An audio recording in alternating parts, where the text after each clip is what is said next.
আমরা যদি একটু সেভ করি, ডিজেল পেট্রোলে কিন্তু এই সমস্যাটা হয়নি, কারণ পেট্রোল তো ভারত কিনছে। আর সিএনজি গ্যাস সব অটোওয়ালার অটো ভাড়াবার কিন্তু এখন পরিস্থিতি হয়নি, কারণ তারা কিন্তু ডিজেলের পেট্রোলে চলে। অয়েলের প্রবলেমটা কিন্তু এখনো হয়নি,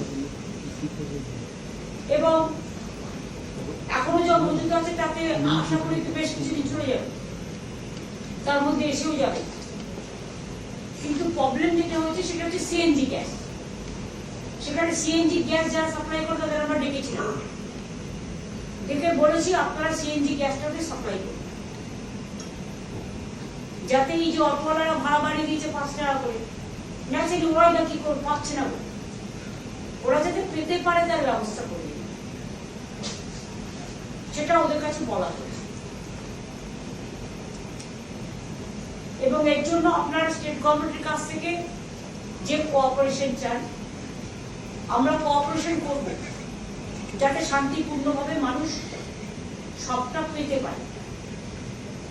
ক্রাইসিসে কোভিডে যেমন আমরা কাজ করেছিলাম এমার্জেন্সি সিচুয়েশন মনে করে, এখানেও জোর জবরদস্তি না করে আমরা তাদের সাথে একটা কোঅর্ডিনেশন করে, ওরাও একটা এসওপি করবে, আমরাও করব, আমরা একটা ড্যাশবোর্ড তৈরি করব, ওরাও রেগুলারলি ওদের যে স্টক টেকিং আছে সেটা আমাদের জানাবে, আমরাও আমাদেরটা জানাবো মানুষের কি প্রবলেম।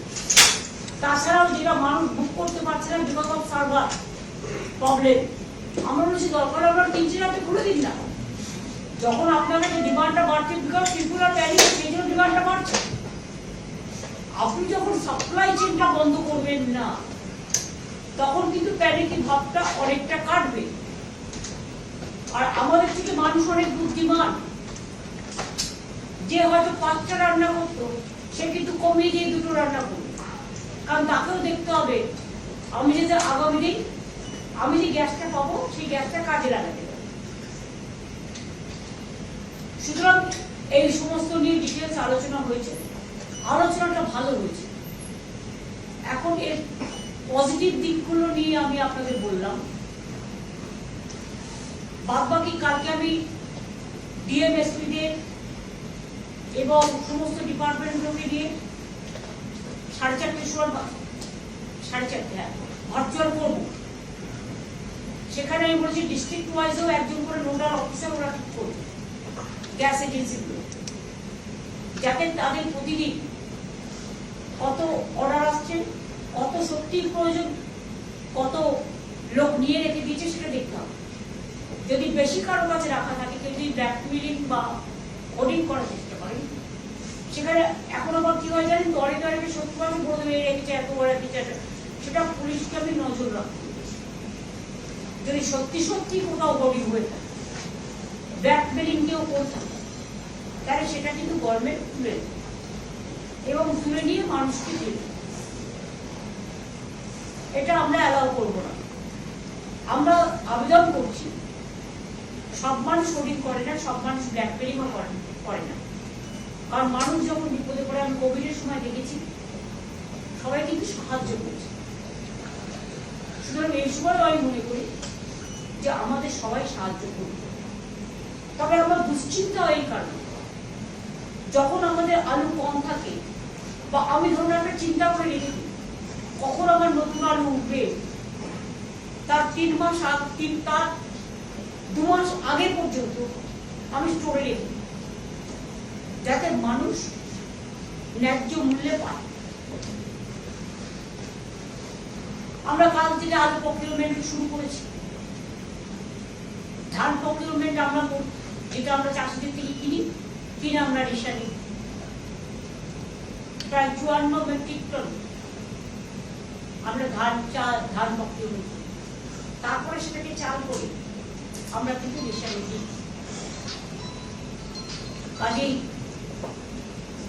সেইভাবে ওদেরও আমরা বলেছি যে দরকার হলে আপনারাও কিছু কিছু ক্ষেত্রে, বিশেষ করে রেস্টুরেন্ট বা অন্যান্য ছোট ছোট দোকানদার, বা অন্যান্য জায়গায় এসেন্সিয়াল এরিয়া ছাড়া যদি মনে করেন রেশনিং করে রেশনিং পদ্ধতি চালু করুন, যাতে যার আগে 4টে লাগতো দুদিন, যার 2টো লাগতো তাকে একটা দিন, কিন্তু 25 দিন এটা বেঁধে দেবেন না।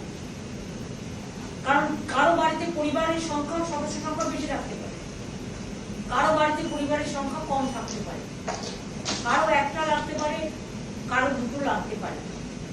আপনাদের এটা দেখে নিতে হবে যে আমি শুনছিলাম যে অনেকে ফোন করছে কিন্তু আপনারা কানেকশন কেটে দিচ্ছে। তখন ওনারা বললেন যে আমাদের সার্ভারটা খারাপ হয়ে গেছে। তা আমরা বললাম সার্ভারটা তাহলে আপনারা রেস্টোর করুন ইমিডিয়েট। ওনারা আমাদের কাছে একটা রিকোয়েস্ট করলেন যে আপনারা প্লিজ একটা মেসেজ দিন মানুষকে যে প্যানিকই না হয়।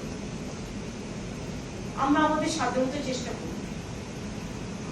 আমিও বললাম সেই জন্যই আমাকে দেখতে হবে আমার ভাড়ারে কদিন আছে, সেইভাবে যাতে মিনিমাম মানুষের যেটা সাপোর্ট, তার 2টো রান্না করে খাওয়া, তার বাচ্চাটাকে স্কুলে খাওয়া তৈরি করে দেওয়া, লাক্সুরিয়াস নয় বাট ডোমেস্টিক পারপাসে যেটুকু প্রয়োজন ততটুকু তারা যেন পায়, সেটা আপনাদের দেখা কর্তব্য।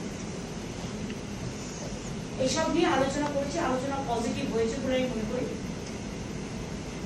তারপর তো এসবটা আমরা কাল তৈরি করবো, তাদের বিরুদ্ধে ওদেরও একটা এসবটি আমরা তৈরি করতে বলেছি। আর কালকে মিটিং এ ডিস্ট্রিক্ট ওয়াইজ ওদের যে নোডাল অফিসার, আমাদের এখানকার নোডাল অফিসার করা হয়েছে ইন্ডাস্ট্রি সেক্রেটারি বন্দনাকে, এবং সিএসও যেটাকে মনিটরিং করবে with the health department, education department, transport department, tourism department, police, সবাইকে নিয়ে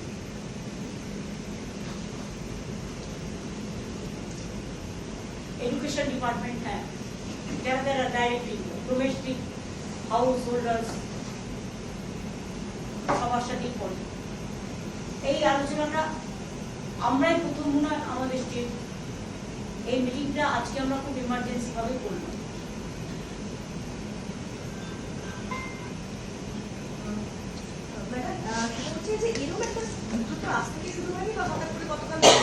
অনেকদিন আগে থেকে যুদ্ধটা শুরু হয়েছে, এরকম একটা পরিস্থিতি তৈরি হতে পারে বোঝবার দায়টা যেখানে এখানে কি তাদের ব্যর্থতা হচ্ছে একটা সব থেকে বড়, যে তারা বুঝতেই পারলো না যে সিচুয়েশনটা এই দিকে যাচ্ছে।